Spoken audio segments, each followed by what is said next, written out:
How does a banana trigger a CIA-backed coup? Do AirPods herald the arrival of a new global order? What do LED lights say about the future of humanity? I'm Ed Conway, and in each episode of my new podcast, Stuff Matters, I take an object, crack it open, and reveal the world-shaping forces hidden inside. This is economics told through the things we think we understand. Search Stuff Matters on your podcast app to listen and follow.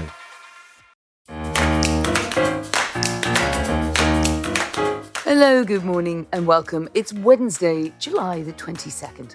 After the promotions, the demotions, James Murray, briefly Health Secretary, now in a junior job at the Treasury, Dan Jarvis, temporarily Defence Secretary, returns to being Security Minister. Politics is brutal. My name is Anne McElvoy from Politico. And I'm Sam Coates of Sky News. The big appointment news this morning, however, is not one that's been formally confirmed by Downing Street. But we understand Scottish Labour leader Anna Sowell is now set to return to Westminster and become a minister in Andy Burnham's government. The former MP turned MSP made headlines in February when he called on Sir Keit Starmer to resign. Now he is set to resign his Scottish Holyrood seat and return to Westminster and the House of Lords. We got wind of this from my colleague Ryan Cappold last night, and it could be confirmed as soon as today. We'll talk about this in a bit, but it's fodder for all of those that say that Andy Burnham is rewarding people that knifed Keit Starmer. Well, this is a prime ministerial start like no other because Parliament isn't sitting, so the normal ebbs and flows of politics are not so much in action. There's no Prime Minister's questions now until September for us to sit in the cheap seats and watch. The diary's a bit sparse. Andy Burnham is on a visit to the West Country and he will be talking insistently about a new £2 cap on bus fares down from 3%. Now, more on how that is going to be funded in just a bit, but without the Commons, the government gets to control a lot of the agenda.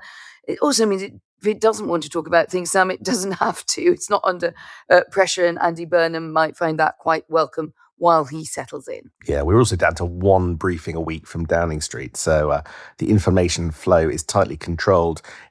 Without people having to go to the Commons to watch PMQs, actually most of the action, as much as there is any, seems to be at the Farnborough Air Show, where two cabinet ministers are turning up today, the new Defence Secretary Wes Streeting and Retread Business Secretary Johnny Reynolds.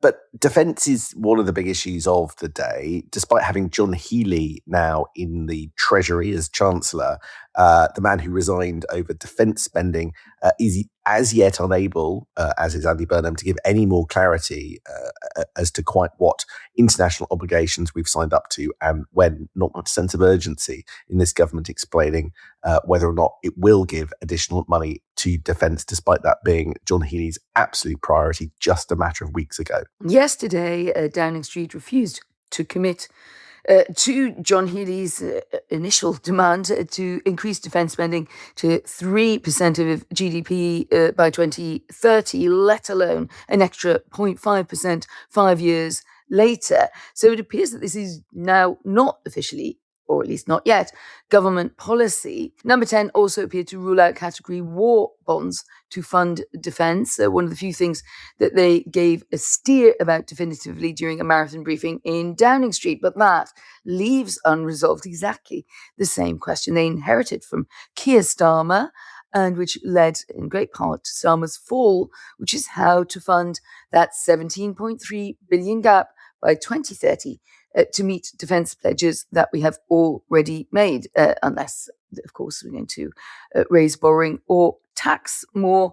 Is there a retreat from the Keir era on that? Yeah, it's weird watching them all sort of squirm on this. Wes Streeting, the new Defence Secretary, notably stopped short of saying the government would spend 3% of national income on defence by 2030 during his first press conference in Farnborough on Tuesday. He insisted that Burnham's commitment to defence, quote, will be even more clear in the coming months. So as ever, as in the Keir era, it's promises tomorrow, not today. And so we're just going to have to wait. Speaking at a press conference alongside Japanese, Italian and Canadian counterparts, Wes Streeting said the UK would stick by commitments it's made to allies, but we just don't know how. I have to say, Sam, I do think that 3.5% target is now getting softer by the day.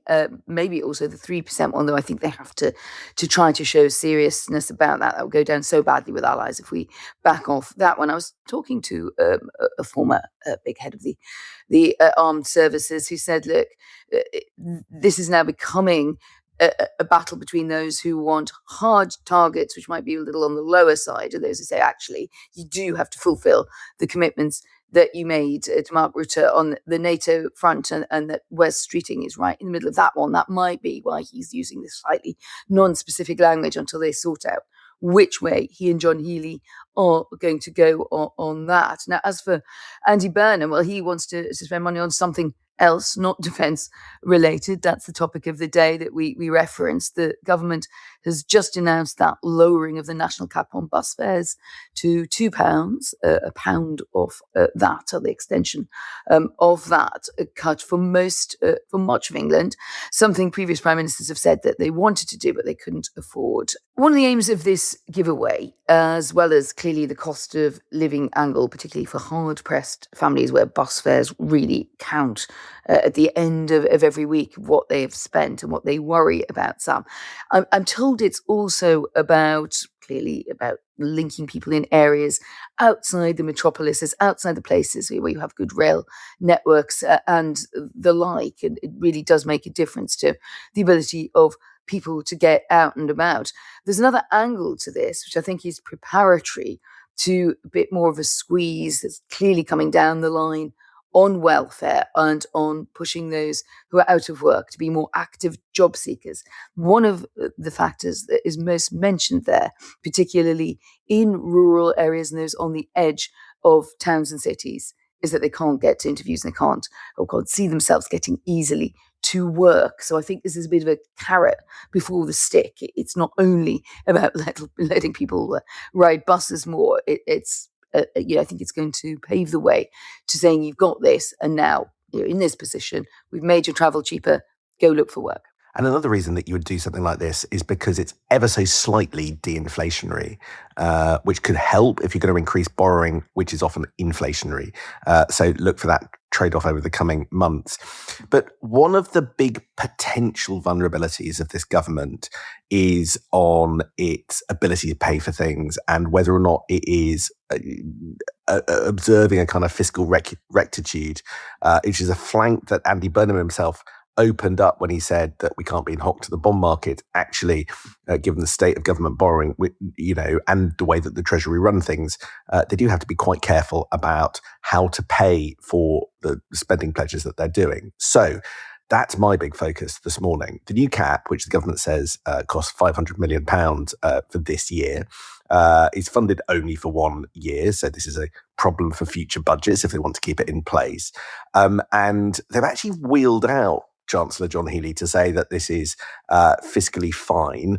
His quote, which feels a little bit like it was delivered at gunpoint, says that this action is funded by savings made elsewhere, so there's no burden to the British taxpayer, just pounds going back in their pockets. But for me, I do want to go, straight to the small print on how it's funded, which is fascinating. So 50 million comes from an existing DfT bus budget, fine.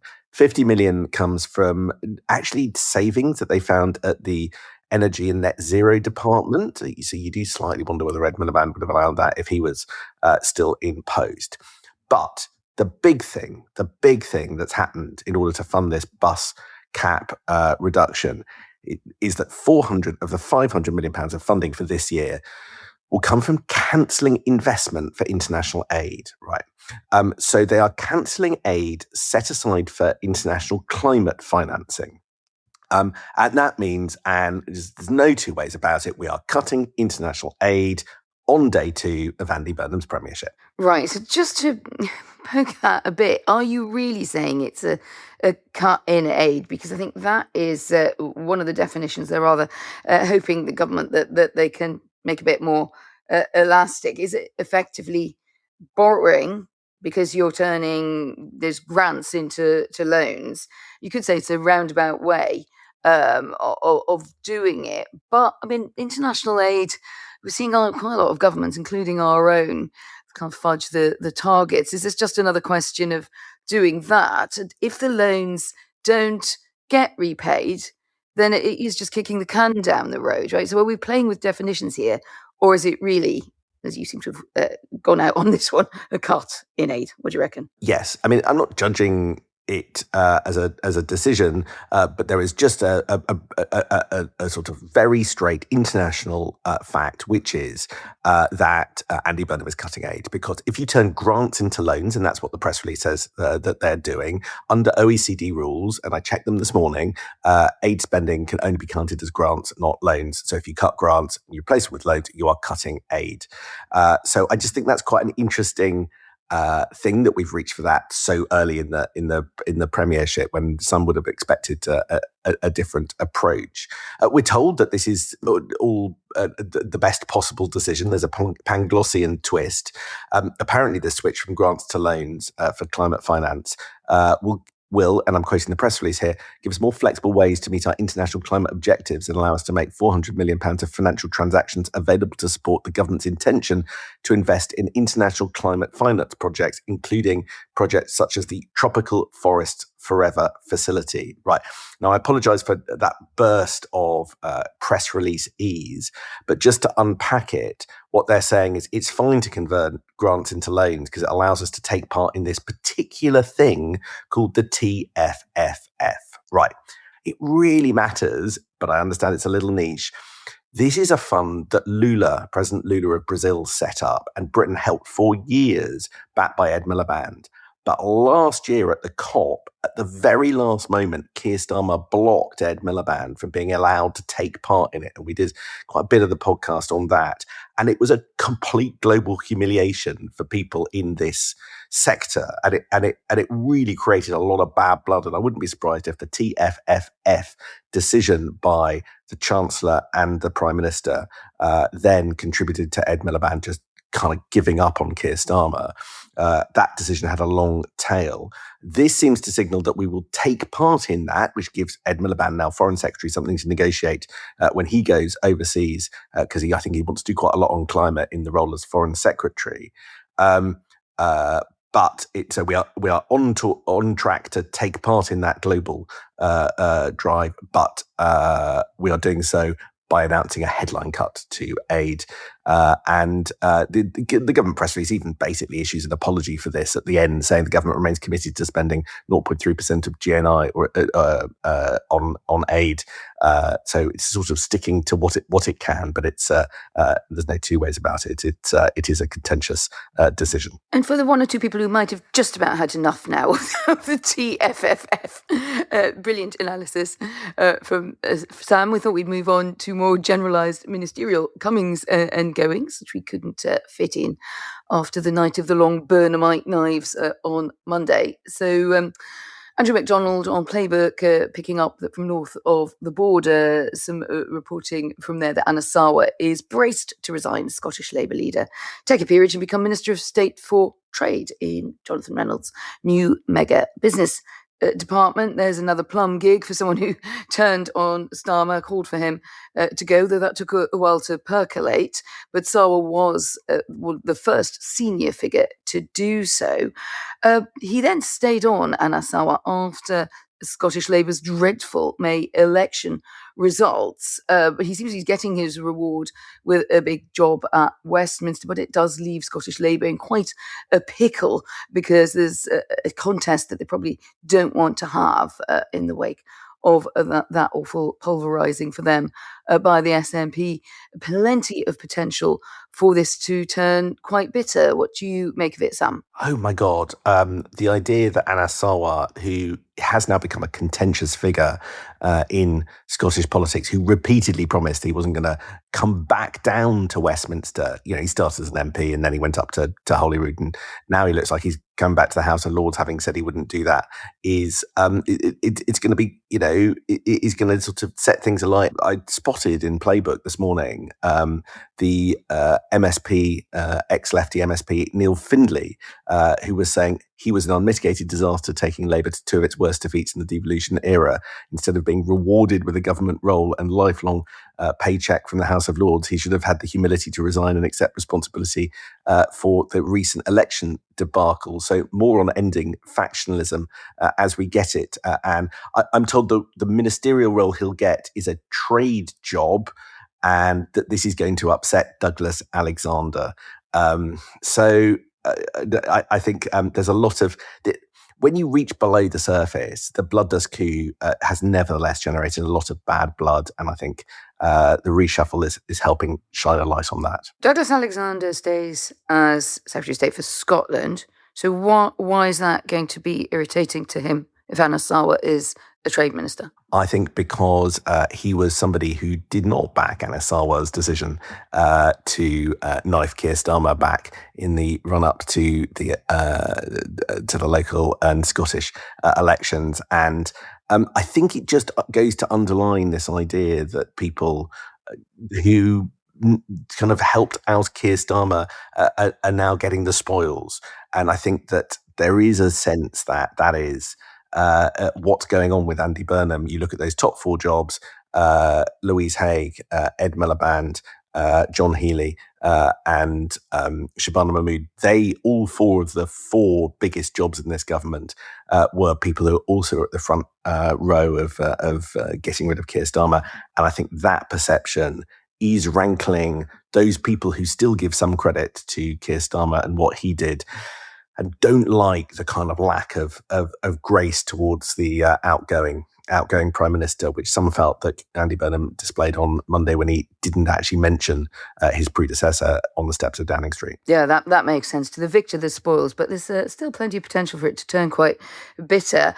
Some more demotions from cabinet level for Andy Burnham to get his own people in, or make his rewards as you describe. So that's Dan Jarvis, James Murray and Lucy Rigby all maintain senior ministerial roles, so to some extent the mitigating some of the pain there. And Jarvis back to security minister, his old brief. He's telling friends he's actually quite happy with that. He didn't expect any other outcome, and he's very happy to be back to something that he enjoys dealing with. Just one I thought we should note along the way. Bridget Phillipson out there at education. Yes, she gets women and equalities. We know that that's not always been the kind of favourite role to get in government, although she will say she's extremely committed, of course. And I noticed, I was just having a look at the post from Number 10 where she's getting her handshake from Andy Burnham. It's very clear that she will report directly to the Prime Minister and remains a full member of cabinet. So again, there's some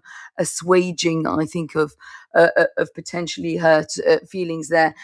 Someone else pointing out to me on the Labour benches that they feel that Phillipson needs to be handled with special care, shall we say.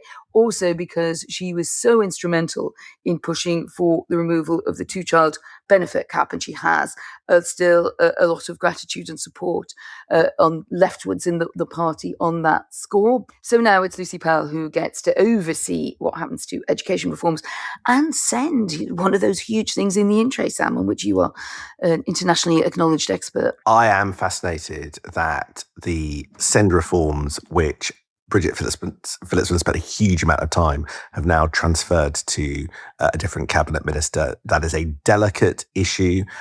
Is the plan under outline? Is the plan in detail going to survive? Two of the biggest domestic policy things, send in the education department and social care in the health department, now both under the stewardship of new cabinet ministers. Right, the alarm's just gone off, but in the final 30 seconds, Anne, do you want to just tell us about some details that have emerged about Keir Starmer's boozy leaving do on Monday night that we wouldn't want to deprive you of before you go about your day? I mean, voyeuristically, who does not love details from somebody else's slightly tearful boozy leaving do? Yes, that bash on Monday night, Kentish Town Pub. I saw Rachel Reeves pictured there looking incredibly relaxed, big glass of white wine, probably thinking, God, I can actually go out now and have a bit of fun. Now I'm no longer Chancellor Keit Starmer clutching his pint there. Brilliant detail in The Sun on this from Kate Ferguson. Pictures apparently of Starmer, the fallen hero, on the walls, meeting international leaders and with his teams, looking his best. And in the end, karaoke. What were the songs? So I was riffing with Andrew MacDonald at Playbook, who's my rival for basically seeing this entire shift in the power structures in Britain through the lyrics of the Smiths. And we thought that very maudlin one, I Know It's Over, by the Smiths, jangling away with Johnny Marr might have been what we played out to. But I think it would be just too hard to do a Mancunian special, the Oasis song, Don't Look Back in Anger, because I think things are just a bit too bitter. Right, that's it from us. We'll be back Thursday. Tomorrow's Politics at Sam & Anne's final one of this week. See you then. We are the soundtrack to your political lives.